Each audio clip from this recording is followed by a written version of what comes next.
योग्यता क्या है? कौन है ललित दास? उसकी योग्यता क्या है? कितना तक पढ़ा है कि आज सीएसआर को संभालेगा? आज IL6 में नौकरी करेगा? सारा चीज का गांव का उजड़ा, एक नहीं 18 गांव टाटा के उजड़ा है। और छत्तीसगढ़ का रघुवर दास जी का बेटा ललित दास या IL6 में नौकरी करेगा, सीएसआर को संभालेगा? हम सवाल करेंगे, पूछेंगे मैनेजमेंट से। छापिए इसको हेडलाइन में कि जयराम महतो टाटा प्रबंधन से सवाल करता है, जमशेदपुर की टाटा प्रबंधन से, कि ललित दास कौन है, क्या है उसकी योग्यता? बाहर बात अच्छा मजाक बना के रख दी है। कत्ल होगा हमारा, लहू बहेगा हमारा, हमारी लहू से स्वर्णरेखा की नदी लाल होगी, हमारी लहू से दामोदर की नदी लाल होगी, और ललित दास माला माल होगा। हम सवाल भी करेंगे और बवाल भी करेंगे। इस बात को लिख लीजिए, आइए सामने टाटा के प्रबंधन, और हमें उत्तर दीजिए कि ललित दास कौन है, क्या है उसकी योग्यता? पूर्व मुख्यमंत्री का बेटा होना योग्यता है या वर्तमान राज्यपाल का बेटा होना योग्यता है? क्या यह योग्यता कहा जाएगा? भारत एक संवैधानिक राष्ट्र है। क्या बाप के दौड़ने के बदले बेटा दौड़ोगा बढ़ेगा? बाप के दौड़ से बेटा दौड़ोगा बढ़ेगा? बाप एग्जाम पास करके बेटा टीचर बढ़ेगा? तो पूर्व मुख्यमंत्री रहे चाहे वर्तमान राज्यपाल रहे, ललित दास कौन है, हमको हिसाब किताब चाहिए। आज ना ये चुनावी भाषण देने आए हैं, ना राजनीति की बात करने आए हैं। एक संदेश लेके आए हैं कि कोयलांचल और कोल्हान के लोगों, हम दो हमारे दो नहीं। बिल्कुल इस भ्रम में मत रहिए, हम दो हमारे दो नहीं। तीसरा पैदा कीजिए, उसको निर्मल महतो बनाइए, उसको हथियार से लेस कीजिए। अरे कैसे लड़ेंगे आप इनसे? 20 लाख करोड़ की प्रॉपर्टी है इनकी, आप ऐसा लोगों से लड़ पाएंगे? आपका टीचर बेटा लड़ पाएगा? आपका वकील बेटा इनसे लड़ पाएगा? आपका डॉक्टर बेटा इनसे लड़ पाएगा? इसलिए आज कोल्हान और कोयलांचल, हम दो हमारे दो नहीं। तीसरा पैदा कीजिए, उसको निर्मल बनाइए और उन बेईमानों से युद्ध के लिए तैयार कीजिए। आपको बचाने कोई नहीं आएगा। अरे आप किससे उम्मीद करते हैं? SSP, आपको जानकारी होना चाहिए, SSP टाटा का साथ देते हैं। हिंदू मुस्लिम का राइट होता है, 44 मुसलमानों की दुकान तोड़ी जाती है, उस समय धारा 144 होता है, लेकिन टाटा रातों रात रोड बनाता है, धारा 144 का कहीं जिक्र नहीं होता है। आपकी सुरक्षा कौन करेगा बताइए? कौन करेगा आपकी सुरक्षा? ये हम आप बताइए हमें, कौन करेगा आपकी सुरक्षा? आज ये डोबो का वीडियो किसी हो, कोई डोबो का सीओ है, पहले मैं कहना चाहूंगा, ये बहुत सारे पुलिसकर्मी हैं जो ईमानदार है, उनको नमस्कार है।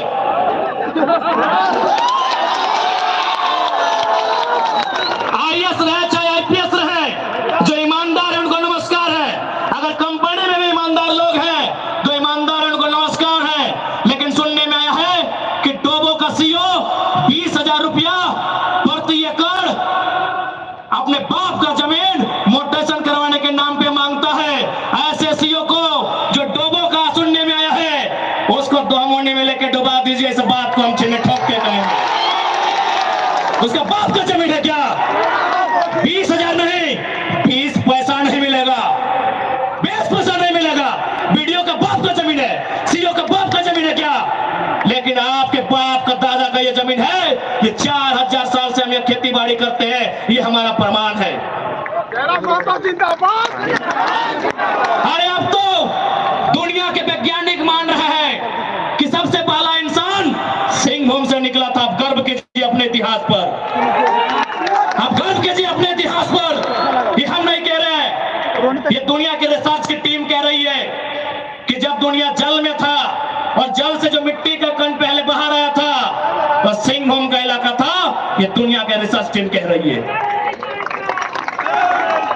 यानी ये जमीन हमारी है, ये भूमि हमारी है, और आज यहाँ हम बेगाने बन के बैठे हैं। आज यहाँ हम दर बदर की ठोकरें खा रहे हैं। आज हमारे यहाँ कत्ल किया जा रहा है और एकदम साल दर साल किया जा रहा है। 77 में, 87 में, 97 में, 7 में एकदम कंटिन्यूली हमारा कत्ल किया जा रहा है और आज हम हाथ धर के बैठे हैं। आज हम कहना चाहेंगे, आज बिल्कुल अगर हम होते निर्मल दा के समय, यदि हम होते सुनील दा के समय, कसम से आंख से आंसू नहीं बहाते, कसम से आंख से आंसू नहीं बहाते। उनकी मौत के साथ साथ और 100 लोगों को मरने के लिए तैयार करते और आंख से आंसू नहीं उनको नदी में बहाते जो उनकी मौत का कारण बने थे। हमने आंख से आंसू बहाया, हमने अनाथों जैसा अनुभव किया कि हमारे लीडर चले गए। अब रोने का समय, अब बिलखने का समय नहीं है, इंतकाम का समय है। क्योंकि आने वाला 20 साल बाद आने वाली पीढ़ी ना वो निर्मल दा को पढ़ने का समय जुटा पाएगी, ना वो बिरसा मुंडा को पढ़ने का समय जुटा पाएगी, ना वो शेख भिखारी को पढ़ने का समय जुटा पाएगी। आने वाली पीढ़ी सवाल भी नहीं कर पाएगी। इसलिए आज आपको अपने हर एक घर से, हर एक परिवार से एक एक औलाद को, चाहे बेटा या बेटी रहे, एक एक औलाद को फौलाद बनाना होगा। ये आज मैं कोल्हान वासियों को कहना चाहूंगा।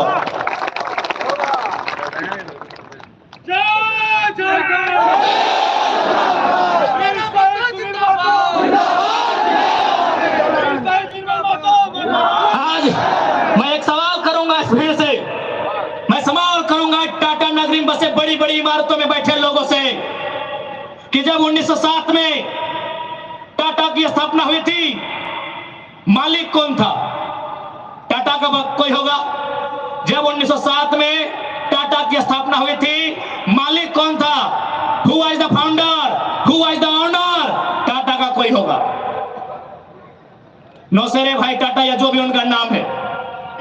आज 115 साल बीत चुके हैं। आज टाटा का मालिक कौन है? आज भी टाटा का मालिक टाटा का वंशी है। 100 साल पहले टाटा ने पूंजी का इन्वेस्ट किया था, आज 100 साल बाद भी टाटा का मालिक टाटा का वंशज है। लेकिन एक सवाल होगा मेरा, 100 साल पहले जिन कुर्मियों ने, जिन संथालियों ने, जिन हो ने, जिन गोड़ाई ने, जिन धीवर ने, जिन अल्पसंख्यक ने टाटा में जमीन दिया था, आज उस परिवार के पास क्या नौकरी है? आज हम सवाल करेंगे। अरे आपने पूंजी लगाया, 100 साल बाद अब मालिक है। हमने भी पूंजी दिया है। पूंजी 2 प्रकार की होती है इंपॉर्टेंट, एक जमीन, दूसरा अर्थ। अर्थ आपका, मालिक आज आप है, जमीन हमारी, हम कहां है? ये सवाल करेंगे। होना भी चाहिए। ये कैसा देश है जो कहते हैं गांधी का देश है, ये किसानों का देश है? गांधी जी कहते थे कि किसानों की आत्मा बसती है गांव में, तो आज कहां है गांव? आज कहां है किसान? केवल पूंजीवादी का हावी, आज चारों तरफ केवल कैपिटलिज्म के लोगों का दबदबा। ठीक है, हम विकास के विरोधी नहीं है। अरे हमने इंसान भी दिया है और जमींदार भी दिया है। हमने इंसान के रूप में कभी बिरसा भगवान को दिया, कभी भागीरथ मांझी, कभी तिलका मांझी को दिया, तो कभी निर्मल महतो, तो कभी सुनील महतो जैसे शेर को हमने दिया। और जमीन की बात कीजिएगा तो जहां तक टाटा की नजर जाएगी वो जमीन सारी की सारी हमारी है। क्या नहीं दिया हमने विकास के नाम पे? विकास के नाम पे हमारा कत्ल हुआ, विकास के नाम पे हमारा गांव उजाड़ा गया, विकास के नाम पे हमको लूटा गया। और आज अगर हम सवाल करेंगे तो आप हमें उग्रवादी जैसे शब्दों से नवाजेंगे। तो आज ये बात जान लीजिए, भले आज ये आपका समय है क्योंकि प्रधानमंत्री आपके हैं, सही बात है, किसानों के प्रधानमंत्री नहीं है। भले आप भावनाओं में वोट देते हैं, आज फिर किसान आंदोलन कर रहा है, किसान 700 मर चुके हैं, ये किसानों के प्रधानमंत्री नहीं है। अगर ये किसानों के प्रधानमंत्री होते तो एक रूल बनाते हैं। 1984 तक टाटा ने जो 15,000 एकड़ जमीन का अधिग्रहण किया है, उसमें मात्र 3,000 एकड़ में प्रोडक्शन का काम हुआ है, मात्र 3,000 एकड़ में कंपनी का एस्टेब्लिशमेंट किया गया है। यदि ये देश और ये वर्तमान के प्रधानमंत्री अगर किसानों के होते तो एक फरमान जारी करते कि बाकी जो आपके पास 12,000 एकड़ बचा है उसे पोल्ट्री फार्म खोलना है क्या? उसे पोल्ट्री फार्म खोलना है? जी नहीं, रियल एस्टेट को बेचना है। हमारी जमीनें टाटा डिसाइड करेंगे रियल एस्टेट को बेचना है। इसलिए अगर सच में ये किसानों के प्रधानमंत्री होते तो एक नियम बनाते, और ये नियम है भी, बकायदा न्यायालय में चर्चा उठ चुका है कि यदि किसी कंपनी ने जमीन लिया है और उस जमीन पे काम नहीं हुआ है तो रैयत को वापस लौटाना चाहिए। टाटा ने 15,000 एकड़ जमीन लिया है, मानते हैं 3,000 एकड़ पर इन्होंने काम किया है, चलिए 3,000 एकड़ एक्स्ट्रा, अभी भी 10,000 एकड़ जमीन है जो इनके कब्जे में है, वो यहाँ के रैयतों को वापस मिलना चाहिए। तब मानेंगे ये गांधी का देश है, तब मानेंगे किसानों का देश है। आप बोलेंगे हम मान लेंगे, दीजिए 10,000 एकड़ जमीन वापस, तब मानेंगे किसानों का देश है, तब मानेंगे महात्मा गांधी का देश है। आज और तमाम जितने भी आईएएस, आईपीएस, मिनिस्टर, आज अगर मैं साफ कहूंगा कि संविधान की जितनी हत्या उग्रवादी आतंकवादी करते हैं उससे कहीं ज्यादा वो आईएएस, आईपीएस और मिनिस्टर संविधान की हत्या करता है जो पूंजीपतियों का साथ देता है। क्यों पता है? पढ़े लिखे लोग, पुलिसकर्मी भाई आप भी सुनिएगा कि आपके एसपी संविधान की हत्या कैसे करते हैं।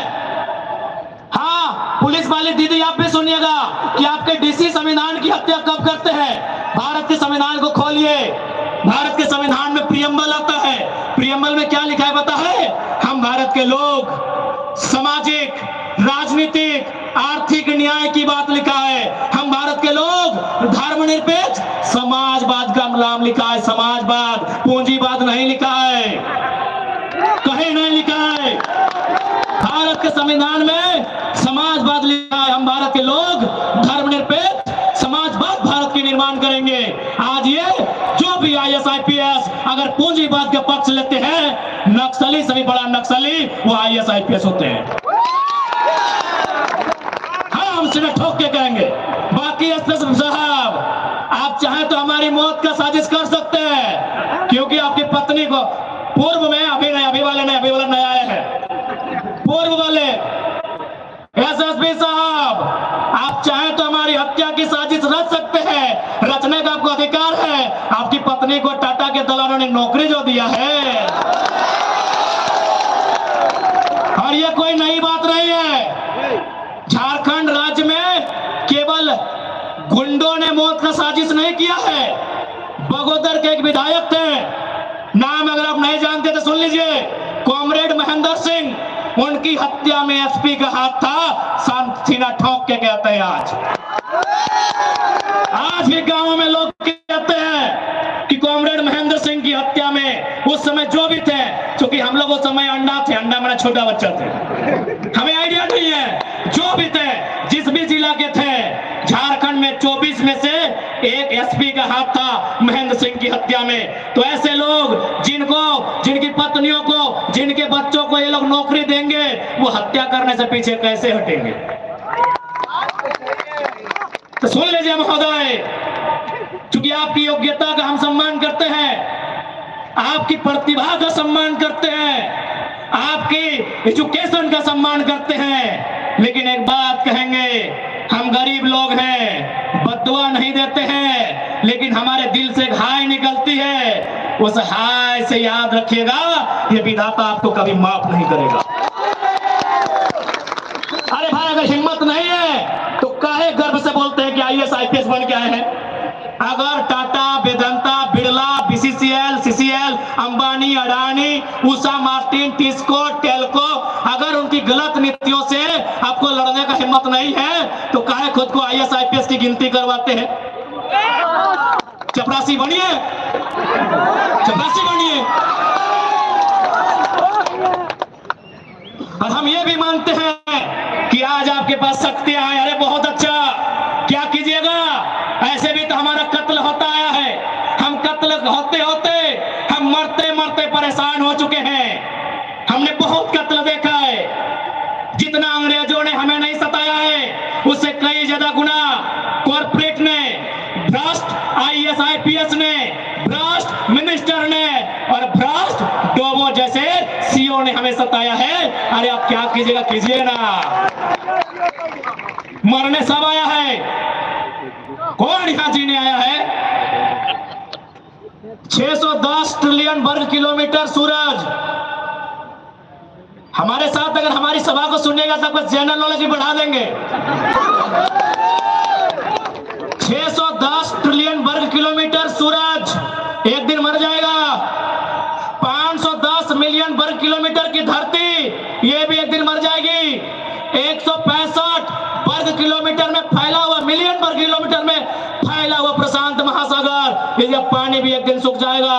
5,95,000 वर्ग किलोमीटर, 95 लाख वर्ग किलोमीटर फैला हुआ हिमालय का पहाड़ एक दिन पिघल जाएगा। 38 मिलियन वर्ग किलोमीटर में उगने वाला चंद्रमा मर जाएगा। अरे 5 फीट का इंसान काहे डर रहे हैं, काहे डर रहे हैं? आपकी डर आपकी मौत का कारण है, आपकी डर आपकी भय का कारण है। मैं एक लाइन कहूंगा, एक क्रिकेट का उदाहरण आपको दूंगा। साउथ अफ्रीका में एक खिलाड़ी थे, उनका नाम था ग्रीम स्मिथ। उन्होंने घर की दीवारों पर 3 लाइन लिखा था कि मुझे बड़ा होके साउथ अफ्रीका की टीम से क्रिकेट खेलना है। दूसरा लाइन लिखा था मुझे साउथ अफ्रीका की क्रिकेट टीम का कप्तान बनना है। और तीसरा लाइन लिखा था मुझे ऑस्ट्रेलिया को घर में घुसकर टेस्ट मैच हराना है। जबकि क्रिकेटर का ड्रीम होता है वर्ल्ड कप जीतना, लेकिन ग्रीम स्मिथ का ड्रीम वर्ल्ड कप नहीं था, ऑस्ट्रेलिया को टेस्ट में हराना था। क्योंकि उन्होंने घर की दीवार पर लिखा था, रोज उनको पढ़ते थे और उन्होंने वो तीनों ड्रीम पूरा किया था। आप भी जाओ, घर की दीवारों पर लिख दो, सुनील महतो की शहादत को लिखो, निर्मल दा की शहादत को लिखो, हमारे साथ हुए जुल्म को लिखो, जिस एसपी के टाइम में जुल्म हुआ उसका नाम लिखो, जिस जीएम के टाइम में जुल्म हुआ उसका नाम लिखो। और अपनी पीढ़ी से बोलना आज ना सही, आज वक्त उनका है, जिस दिन वक्त हमारा होगा हम भी उनकी आने वाली पीढ़ी से बदला लेंगे। जाओ अपने घर की दीवारों पर लिखो, जाओ शोषित लोग, वंचित लोग अपने घर की दीवारों पर लिखो। हाँ, आज समय इनका है, आज ये बड़ी बड़ी इमारतें इनका समय है। लेकिन याद रखिएगा, सिकंदर भी 33 साल की उम्र में झाल बजाकर लौट गया था।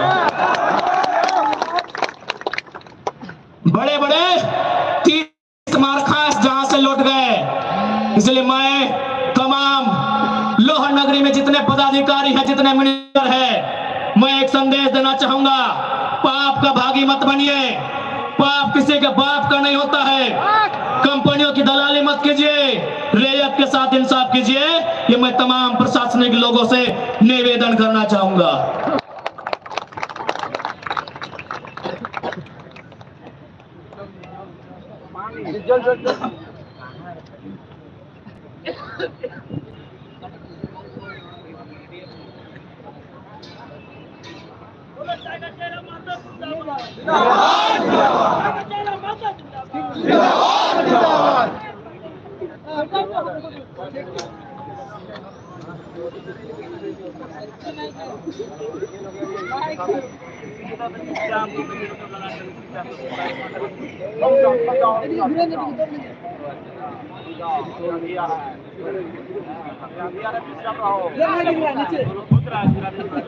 थोड़ा सा इनका तबीयत खराब है। कल ही हम लोग इनको हॉस्पिटल लेकर गए थे। अस्वस्थ होने के बावजूद लगातार हम लोग झारखंड के ज्वलंत विषयों पर लगातार मुखर होकर बोलते हैं। हम लोग अपना फिक्र नहीं करते हैं, हम लोग फिक्र करते हैं कि राज्य का कल्याण कैसे हो, राज्य में इन राक्षसों से हम लोगों को सुरक्षा कैसे दिया जाए। इस विषय पर लगातार हम लोग आंदोलनरत हैं। आप तमाम माता बहनों से, आप तमाम भाई बंधुओं से आशीर्वाद की विनती करते हैं, प्रार्थना करने की विनती करते हैं, दुआ की दरखास्त करते हैं कि हम भाइयों के साथ आप बेहतर दुआ करेंगे, क्योंकि आपकी दुआ मात्र से ही हमें शक्ति मिलती है। हमारी मातृशक्ति भी मंच पर मौजूद है। हम तमाम लोगों का प्रार्थना चाहते हैं, दुआ चाहते हैं। कल हम रहें चाहे नहीं रहें, ये प्रदेश रहना चाहिए, ये उलगुलान रहना चाहिए।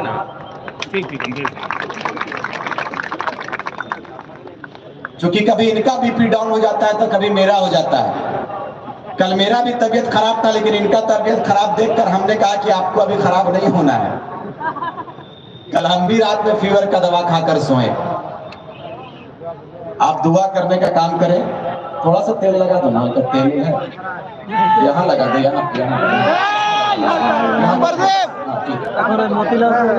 हमारे प्रदीप पे हमारे यहाँ तेल है, आवाज दिन प्रदीप। अगर जयराम महतो को नेता बनना रहता प्रदीप तो इन नेताओं से कह देना कि आपसे बड़े बड़े नेता इनको खरीदने के लिए आ चुके थे। 1-2 करोड़ नहीं 100 करोड़ तक का ऑफर आया, लेकिन इन्होंने ऑफर को ठुकराया और कहा कि झारखंडी जनमानस हमारे साथ है, हमारे ऊपर विश्वास किया है। जयराम महतो अपने आप को बलिदान दे सकता है, अपने आप को सूली के हवाले चढ़ा सकता है, कर सकता है, लेकिन झारखंड के साथ व्यवहार गलत नहीं कर सकता, धोखेबाजी नहीं कर सकता है। आप दुआ देने का काम करें, दुआ देंगे तभी हमें शक्ति मिलेगी।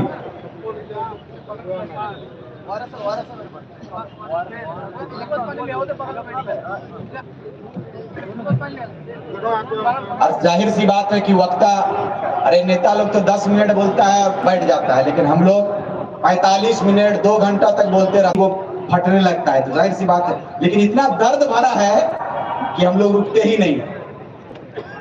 हम चाहेंगे कि मंच पर आए हमारे बड़े दादा टाइगर जयराम महतो जी।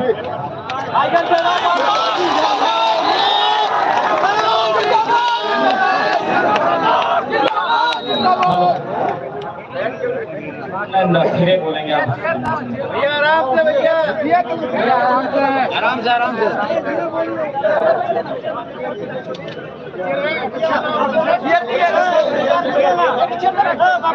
छोड़ दे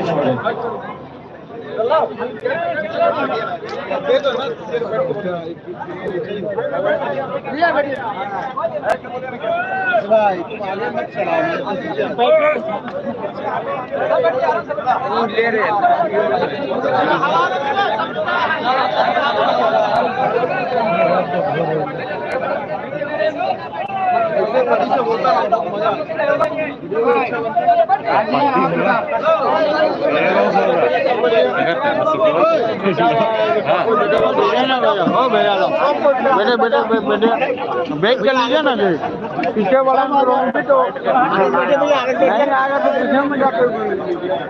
आगे बैठे भी चला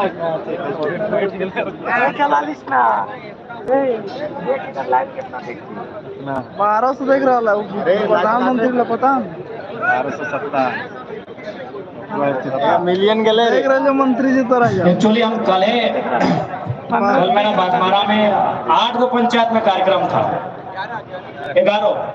11 को पंचायत में कार्यक्रम था, और 6 पंचायत के बाद हमको कार्यक्रम कैंसिल करना पड़ा और रात को लगभग हॉस्पिटल होना पड़ा, लगभग 2 घंटा पानी चढ़ा, लेकिन उसके बावजूद आपके बीच खड़ा है क्योंकि हमने वचन दिया था कि शहीद सुनील महतो। कहना चाहूंगा जैसे हमारे रिजवान दा ने कहा, राजनीतिक महत्वाकांक्षा अगर हमारी होती, आपके मन में भी एक सवाल आ रहा होगा कि हम लोग भी बदल जाएंगे क्या? अरे बदल जाने का रहता तो जान जोखिम में नहीं रखते, जान को बचा के सभा करते। आज हम पूरे विश्वास के साथ कहते हैं, देश के माननीय प्रधानमंत्री अपना जीवन में जितना सभा नहीं किए होंगे, हमने 2 साल में किया है। यदि बदलने जैसा कोई भी सभा होता तो आज का कार्यक्रम हम कैंसिल कर सकते थे, क्योंकि हम 6 को कार्यक्रम कैंसिल करके आए हैं, और कल मेरा कार्यक्रम था उसको भी कैंसिल किया है, परसों का भी कार्यक्रम कैंसिल किए हैं, तो आज वाला भी कैंसिल कर देते हैं। लेकिन आज वाला कैंसिल इसलिए नहीं किए क्योंकि आज कोल्हांचल की माटी में जाकर जो हमारे कोल्हान के वीर हैं, उन्हें आज कहीं ना कहीं हमें नैतिक समर्थन के साथ साथ शारीरिक समर्थन देने की आवश्यकता है। सही बात है, आज जब हम महाराष्ट्र गए थे